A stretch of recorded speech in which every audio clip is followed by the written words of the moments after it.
I'm Steve Gilman, and this is Brand Story, where we help you build stronger, more sustainable brands by sharing insightful conversations with brand leaders, marketers, and professional storytellers. Today, I'm honored to welcome one of the top voices in industrial design, Robert Brunner. Yeah, there's this phrase I use a lot, which is not typical in business or technology, and it's craft. We're going to craft this thing to be the best possible experience under this, undeniable, non-negotiable purpose, right? And yeah, you don't see that everywhere, and that takes a certain amount of commitment and tenacity. As Apple's director of industrial design from 1989 to 1986, he not only led the creation of iconic products like the PowerBook, but also built Apple's first internal design group. And after his years at Apple, Robert did groundbreaking design work with Beats By Dre and founded Ammunition, the award-winning design firm behind some of the world's most recognizable products. Hi, Robert. Welcome to Brand Story. Hi, Steve. Great to be here. Thank you. Yeah, man. Thanks for joining me today. So I read that you were born in San Jose, so you're like a Silicon Valley native. Yeah, it's kind of a rare breed. I grew up when there were actually orchards and things around, before it was all bulldozed for high-tech facilities. So that's a very, very different time back in the Silicon Valley. Yeah, no, I'm a rare child of the computer industry. My father was a disk drive pioneer at IBM, and then he started it's like one of the first spin-offs to ever occur in Silicon Valley, where he and 5 other engineers quit the same day and went into competition with IBM, which was unheard of. So it was a different time back then, wasn't it? Oh yeah, definitely. Even your years when you were at Apple were very, very different than how it is now. Oh yeah. No, I still through Beats still have a relationship with Apple, and it's a very different company. It's an amazing company still, obviously, but it's evolved and changed quite a bit from when I was there. Sure has. So before we dive in, we have a lot of different kinds of people in our audience, a lot of CEOs, leaders, CMOs, marketers, all these different kinds of people. So I don't think that all of them walk around thinking about industrial design every day. So can you set the stage a little bit? Because it is such a unique, challenging, expensive, complex discipline. Can you kind of just bring us up to speed and set the stage for us? I always am struck by how virtually everyone is affected by industrial design every day of their lives, yet so many people don't really understand it or know it even exists, right? You only recognize design sometimes when it's bad, right? I always, in general, view design as in the bigger sense of design, is the purposeful creation of things, right?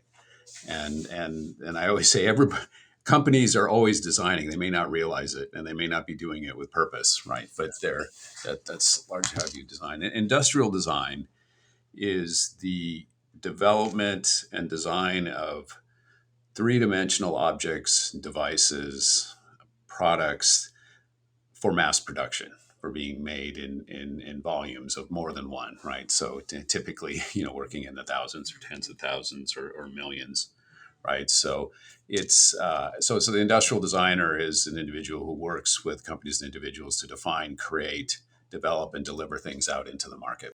And typically they are physical, 3-dimensional items for use or enjoyment or whatever. Yeah, and the great ones, the important ones, are it's a very expensive, complex, years-long process. Yeah, it is. I when I lecture about what I do, I start off by putting up this question we ask ourselves on every project, which is, what's worth designing in the first place? And the reason we say that is that when developing a product takes an enormous amount of time, typically 2, 3, sometimes 5 years, a lot of money, anywhere from 5, 10, 50, $100 million to deliver something, right? An army of people, a ton of natural resources and energy. And so, it's like, well, before you start thinking about how you're going to do this, think about what's worth doing, right? And there's a lot that goes into that question. We have a whole strategy and UX team that focuses on that question, but it's an important one, right? But you'd be surprised. You look diving into things, and companies have gone down the road of years of development and never asked themselves that question. I've seen it happen. I mean, the road is littered with more design fails than there are successes. Yeah. I mean, failure is part of the business, and you learn from failures. But it's and there's this really delicate balance between risk, innovation as it's tied to risk, and process that's around clarification and reduction of risk. Right. Unfortunately, much of the product development process, if you follow it strictly, it leads you straight to mediocrity. That's a good point. I think that's, by the way, that's also true in marketing. Yeah, no, it is. As soon as you start trying to reduce risk, as soon as you start seeking consensus, as soon as you start managing to things other than the quality of the thing or the experience that you're trying to create, you head down this path to mediocrity, and it's what keeps things from really being great. Stakeholders and so many voices involved and so much money involved. It's hard not to get, quality value engineered out and vision crushed and all those things on the path to success, isn't it? It's one of those things that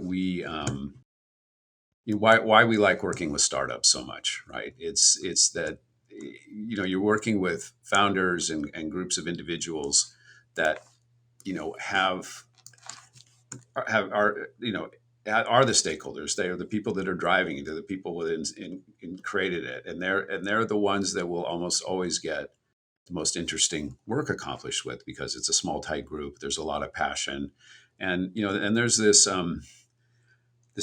thing. I've been working on this book called Making Great, which is about how you actually get to great, right?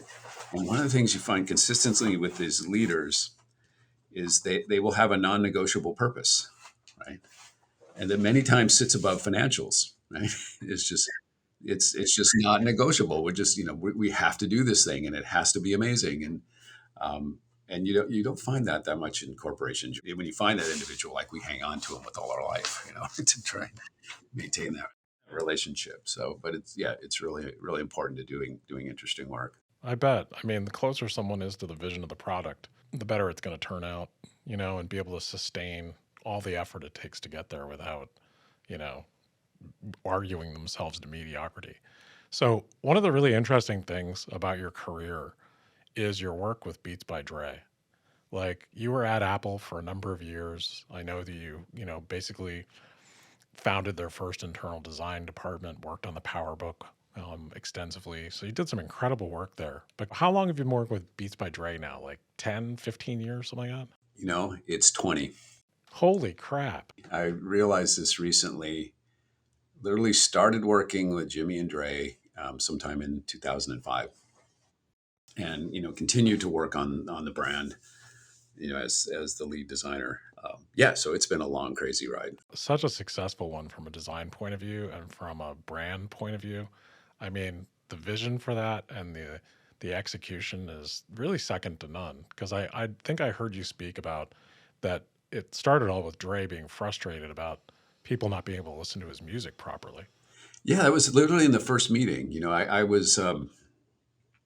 I got invited to this meeting by a third person who was involved, and you know, and we sat down around this big table of Universal Music, and a bunch of people, and in comes Dre and Jimmy Iovine, and we start talking, and then Dre makes this statement, says, "You know what?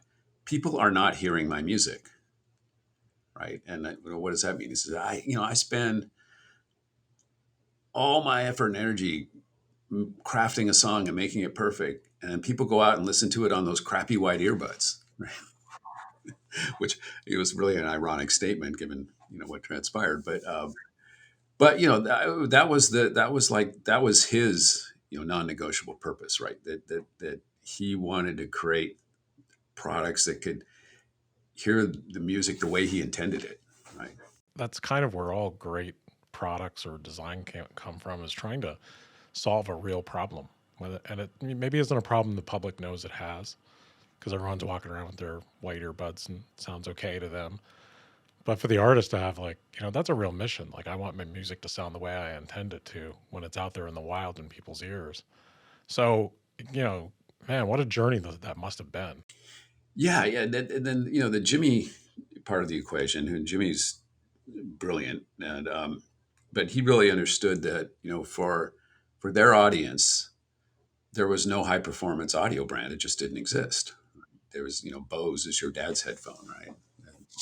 So, um, and that, you know, then there was no product that was tuned for their genre of music. Most, if not all, headphones are designed or are acoustically designed to be, sound good from everything from Beethoven to speed metal, right? It's in between, and with this, like, look, there's a sound profile that we create, and we know what it's supposed to sound like. We make most of that music, so we're going to design products to fit that sound profile.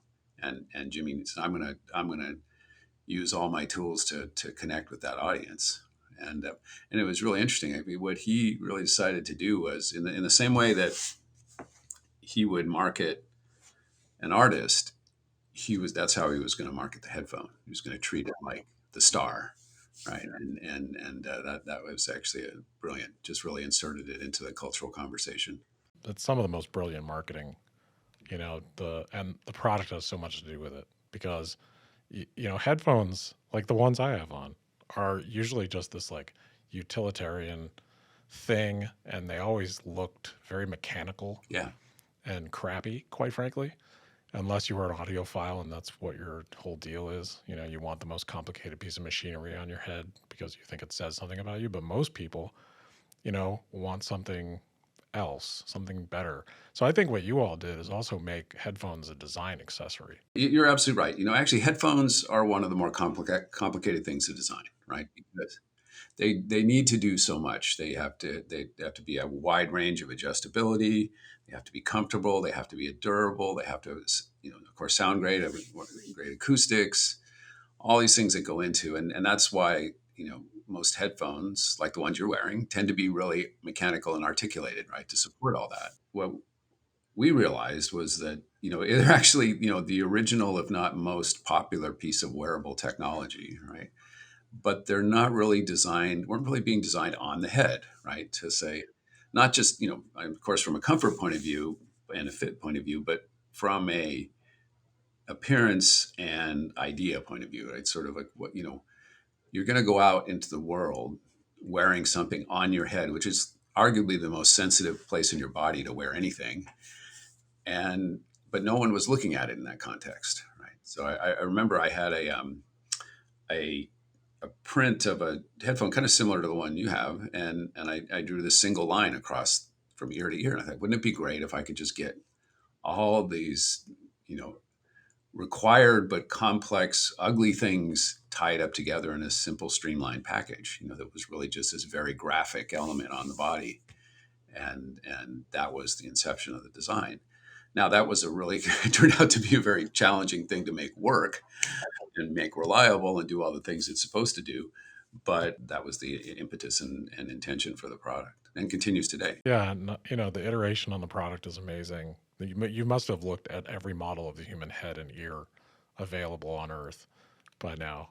Where we are today, we have access to so much data, and with the latest product we just announced um, last week was the new Power Beats Pro 2, which took 3 years, and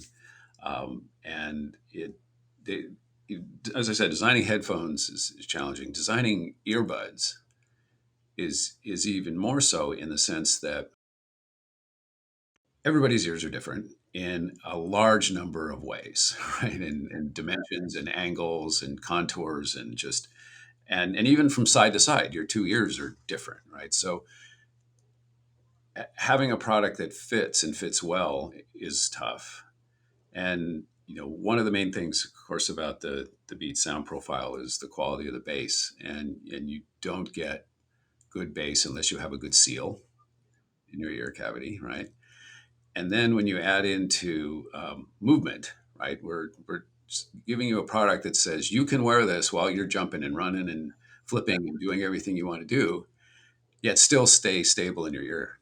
That is a very complex thing to figure out, which said we had the resources and data and testing to be able to just iterate and iterate. And that product is the best fitting, best sounding thing I think we've ever done. And it's largely because of that experience and information we were able to utilize. I'm a fan of uh, products that people react to in culture, and then also that market themselves and also are easy to market. And the marketing for those new headphones or the new earbuds it's absolutely amazing. And it goes back to the beginning. I mean, I think of Jimmy. One of my favorite Jimmy quotes early on was, "We were just about to launch the first studio, and we were actually meeting at this consumer electronics show in Las Vegas in Jimmy's suite. And I said to him, Jimmy, how are we going to market this thing, right?" And then he says, "Robert, our marketing strategy is a lot of people owe me a lot of favors." and he literally, everyone he knew, everybody just would make sure that he got them photographed wearing the headphone. The whole the whole I don't know if you remember the Olympics in Beijing, and the Dream Team. Maverick Carter, who was LeBron's agent and longtime friend, called Jimmy up and like, "We're at LAX. You know, you get me 20 pairs of headphones, and these guys will wear them all the time during the Olympics, right?" And and just amazing viral marketing, just amazing. Integrating, Beats by Dre into sports and music and musicians and people that we all admire and love is just some of the most brilliant marketing. There's this very strong connection between music and training and performance, right? And again, Jimmy and at the time Omar Johnson really saw that and said, "Okay, we're gonna extend this into the cultural conversation around athletes, right?" And Omar used to do this thing, which I think actually left a lot of wreckage along the roadway, which was, he called it real time marketing, which meant inserting the product in something that was happening right now in culture. And so I don't know if you remember the whole um, Colin Kaepernick and Richard Sherman, and they had this thing going. And so, okay, we're going to get those guys and involve them in the conversation about beats and literally while this was going on, right? So that sounds super smart and amazing, but the amount of effort and churn that has to happen in days and weeks instead of months, and it's like, it was insane, but super powerful. Yeah, I mean that's how you get a product that's that iconic. One, you have to have incredible design, and then you also have to like tell the story and get it to be accepted by masses of people. So you all have done, the entire team and with Beats by Dre has done such an amazing work. But to your credit, the design of those, you can see one from a mile away. You know exactly what it is. You know, and at first it was like an upstart. And now it's like the desired object. It really is a fashion accessory now too. I think one of the hallmarks of a great design to me is that it's transformative, right? One of the reasons I got into industrial design was this fascination with the idea of the relationship people have with things, right? It's in many ways, as a species, we define ourselves by the things we acquire and wear and live in and drive. And the idea with Beats was, when this kid who may be living in not the greatest place in the world, and puts those headphones around his neck and walks out the door, and he's immediately connected to Dre and Pharrell and LeBron, and just and feels this energy and power through the use of that product. It becomes transformative. It just makes it just and that was one of the back to the inception, one of the sort of undeniable things that Jimmy felt was the emotional power of music, and how the product should really connect to that, right? And that was what we wanted to do. You said something around brand that I absolutely love. You had your definition of brand. I don't know if you know it off the top of your head, but I've seen presentations you've done, and the brand is a gut feeling thing. Can you tell me a little about that? Me as a brand marketer and our audience, I think your definition is one of the best. Yeah, well, and that's something I actually years ago read a book called The Brand Gap by a guy named Marty Neumeyer. Yeah, great book. And the thing, it was like a shot in the forehead when I read that. I realized that, I and probably a lot of designers and brand and marketing professionals focus so much on the artifacts of the things that we create. The logo, the logo type, the identity system, the packaging, the product, all this stuff, right? Those are what make up a brand, right? The messaging, right? But it's not it. It's this gut feeling that people have in their heart. And you say, if two people have the same gut feeling, you have a brand. So, and then what becomes more powerful is when you think about that, you can't make people feel things. You can't force them to feel something. You can only influence it, right? So how you go about influencing that and bringing those authentic messages into people's hearts is really how you create a brand, right? And maintain and evolve it. So that starts to completely deconstruct how you think about what you're doing and what you're putting out into the world. Yeah, especially if you're making the thing, the absolute, not the messaging around the thing, but the thing that everyone has to desire and love. It's kind of counterintuitive because most, again, a lot of people would think about the brand more towards the sort of identity focused things, but really where it really hits and makes its strongest impact if you're producing a product or a service or anything is when you're actually using it and experiencing it, right? And that's, if you do a really good job, what you end up doing is shrinking the gap between the company and the person, because you're connected to this thing, right? That's something that Apple has always done incredibly well, and a number of great brands. And it is when you do it well, it's really powerful. Yeah, and it's also very emotional. There's so many people who think like, brand's identity system or messaging or all this, and it's an emotional decision. It's that gut feeling. It's that thing that speaks to you and gets you to connect with a brand and stay connected because the brand then says something about who you are. Yeah. No, I say that there's a very simplified terms of looking at products. There's these three tiers, right? One is one, it's usable, right? I can figure out how to turn it on and like that, which doesn't always happen. Um, the second is it's useful, right? It does something that's valuable in my life, and I can find it use for it, and that makes sense. But the third level, which almost trumps everything, is that it's desirable, right? I want to be able, I want to participate with this thing. I want to connect. I want to have it in my life. I covet it. All these things that are very emotional. And yeah, in many ways, emotions are the currency of industrial design. And I tell a story. What early in my career, I had this project doing a piece of high technology lab equipment. Something you wouldn't think much about emotions in, right? That just to be very functional. And went out to interview some of these lab leaders who are driving the research and talk about the product, and they were speaking things in a very emotional way. It's like, very competitive. I want to be first. I want to have the most advanced piece of technology. It needs to be cutting edge. It needs all these things that were, of course it had to work and do what it's supposed to do and do, but from them, it's like, oh yeah, I want this amazing piece of machinery that's going to, transform what I'm doing to the next level, right? All very personal. And I remember being struck, like, it's everywhere. It doesn't matter what you're doing. That human experience is pervasive, and it cannot be denied. And in fact, it should be understood and utilized. I couldn't agree more. I had a guest on the podcast, Dr. Marcus Collins, who were for the culture and worked with Beyonce and a whole bunch of other incredible brands. And he would always say, we always think we're rational human beings, but we're rationalizing human beings. Yeah. Yeah.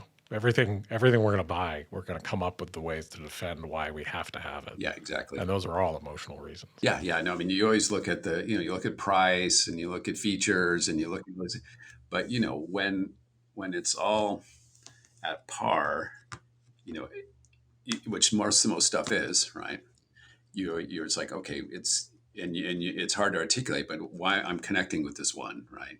And that's, I want it to be part of my life, and that's what largely drives a purchase decision. So hey, let me jump to a product that I'm so fascinated that this is your work, because it's one of those products that you just don't think about, but you interact with now every day. So your work with Square, I think, is some of the best like industrial design work. If I had to try to explain industrial design, I would probably use that example because you all working was Jack Dorsey work you all did from the very initial thing you'd plug into your phone and slide to the the countertop swivel thing that we all use in every coffee shop in America now, really changed an entire industry and made it accessible to people. So can you tell me a little bit about that, because it's fascinating to me.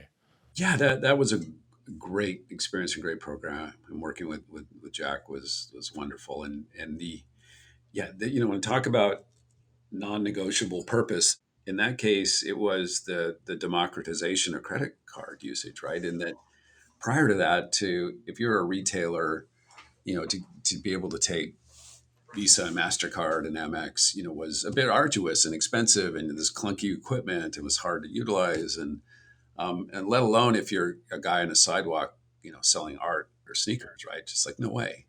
So you know that was the brilliance behind Square. Was okay. We're going to take all that away and make it seamless to be able to do transactions with credit cards. And the other brilliant piece of it was that, and what we really worked at doing was really inserting Square into that transaction, right? As being this intermediary between the customer and the retailer or the person selling. So all of a sudden, your experience of buying this thing, this positive experience, was happening through this device and through this service, and it was very apparent, right?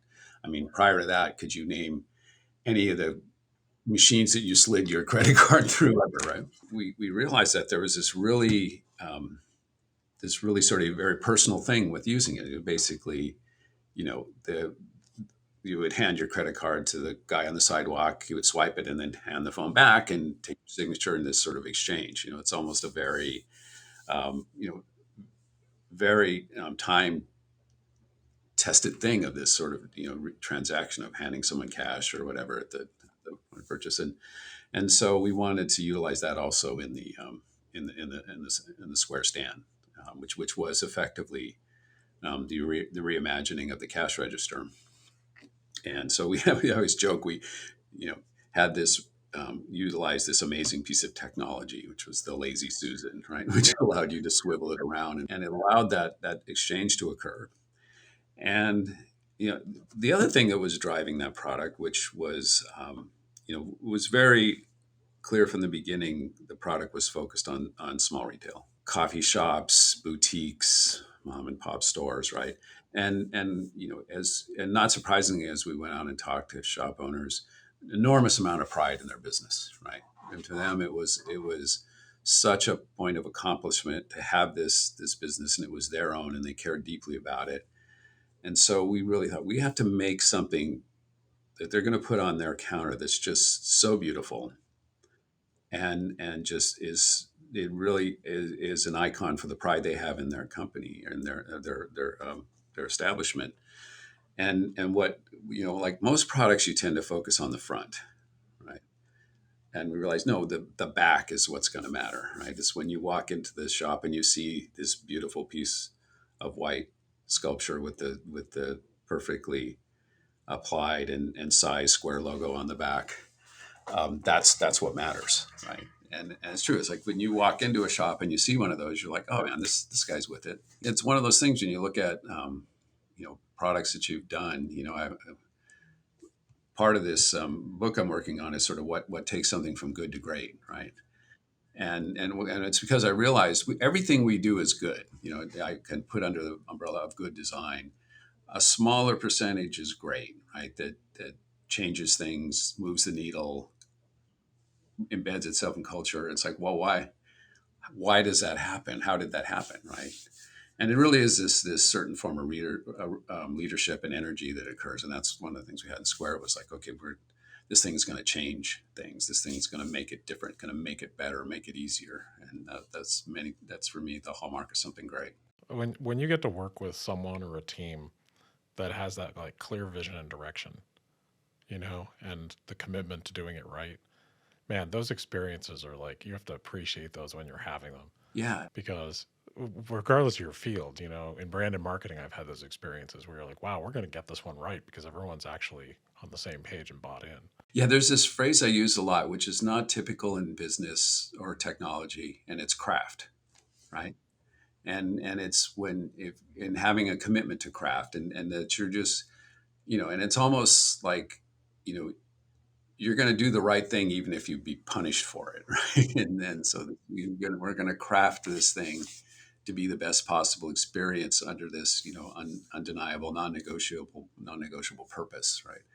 And yeah, you don't see that often. And that takes a certain amount of commitment and tenacity, to just get it just right, which is hard to find. And like I said, when we find those people to work with, we like hang on to them because they're just amazing partners. Yeah, it's rare. And it's like, those products we all interact with, use, we know about them because they're great. Like my significant other owns an art studio and a gallery. And so Square is part of her life, and the whole Square stand and the whole thing. So I'm very familiar with that product because I interact with it all the time. And, coffee shop I go to, I actually remember the first time that it went from some other product to the Square stand. And, the person I put my card, the whole thing, and then they spun it around. And I thought, well, that's great design. I actually responded to it like, oh, I love that. And it's always amazing. We deal with a lot of complex stuff and we make it very complicated, but it's almost always the simple things that connect with people, right? A little gesture. And I get asked a lot about the impact of AI in design and is it going to take over and so forth. And yes, it's changing what we do and how we do it. But I, I firmly believe, human beings constantly seek to connect with other human beings. That's just there. We just want to connect. And when you can, through a product, connect with the person that created it in some way, when you start to consider this person that thought about it and thought about you and thought about what you needed and improved your life, that's much more powerful than thinking, an algorithm, a piece of software, really got this right for me. It's not the same thing, and you can feel it. And it's one of the things that gives me confidence that while our role is changing from the automation that's occurring, but the basic idea that design is in fact a very human pursuit will not change. I agree with you 100%. I think, storytelling, design, all these disciplines, the tools change, how we're going to be doing in the futures change, but the humanity of it is the actual secret sauce of what makes it work for real. So, man, I've enjoyed this conversation so much today. Let me ask you a couple of really quick questions that I like to ask guests. So, what would you name this chapter of your life? Because you've done some incredible work. You're putting together a book. The chapter of my life, the first word that comes to my head you just mentioned, which is storytelling. And I do a lot of public speaking, which I used to be absolutely terrified of. It took me like 10 years to get used to it. But I've discovered two things. I have a lot that I want to pass on to people, knowledge and experience. And that I am, basically a frustrated rock star with no musical talent. So I like standing out in front of people Yeah. and putting a show on. So that's just that's part of my career. I still love working with my team, and I am a maker at heart. That's what I do. Right. That's how I was raised. That's what I've always when I the moments when I'm lost in thought is making something. But I think this stage of my life and career is about giving back and helping people understand and learn about what it is and people like me do and how it affects their lives and how important it can be. So Man, that's a great place to be. So, what's a trait of yours that you used to think was a weakness that you now think is a strength? it's being very empathetic, right? I think in society and culture, especially being a male, you're taught, these things of not being too sensitive or not being too concerned about others and so forth. But I realized that as a designer, the ability to put yourself in other people's shoes is really powerful, right? To really sit there and listen and connect with the challenges or the joys that other people have in their lives makes you so much stronger at creating things for them. So I think it's being a very sensitive, empathetic individual, which I think is actually a superpower. I completely agree. Like, I absolutely love that you said that. One of my favorite questions to ask in closing, I got from Christian Cavallo, the incredible person that used to be the president and CEO of the Martin agency that did all the Geico advertising. What I wanted to ask you is, where is the line between fear and adventure for you? Risk and innovation. I've never been afraid of taking risks. The thing about fear, which I think is important for people to understand, it's everyone has fear, right? Being afraid is not something to be ashamed of, or everyone is afraid. It's how you manage it, right? When you're afraid, the most important thing is to feel it and sit with it, and then you can move past it, right? But if you don't, you let it overwhelm you and constrain you and tighten you and so forth. So yeah, we're getting into things we haven't done before, and yeah, there's money on the line, and there's jobs on the line, and there's stuff where you just like want to freeze up. You just gotta, okay, yeah, I understand that's going on, but our job is to get to this place, and that we're going to push through it and do it. And so it's like, it's not, being fearless is not the territory of superheroes and iconic athletes and so forth. It's just part of understanding that emotion and pushing through it. And so it's part of it. It's part of what you do is, and if you're going to be pushing boundaries in any profession, there's some times you're going to be scared shitless. And you just gotta accept that. I one sort of thing I've really learned in my life in recent years is the notion of resistance, acceptance, and surrender, right? The more you resist something, the more powerful it becomes, right? When you accept it and surrender to it, which, some people say, well, I'm not going to surrender to fear. No, if you surrender to it, then it becomes less powerful and you just move through it, right? And so I think that's one of the things as you're working on something that's you're finding really challenging mentally and emotionally, is to always remember that, the more I fight it, the bigger it's going to be. Yeah, you turn it into your mountain that you have to climb when you really could have just walked around. Yeah, exactly. Man, I really respect what you do, and thank you so much for sharing it with me today. Well, thank you for saying that. That's amazing. Thanks. Want to hear more inspiring stories? Subscribe on your preferred podcast app so you don't miss an episode. And if you like what we're doing, please rate, review, and share. It's the best way to support us. Thank you for listening to Brand Story.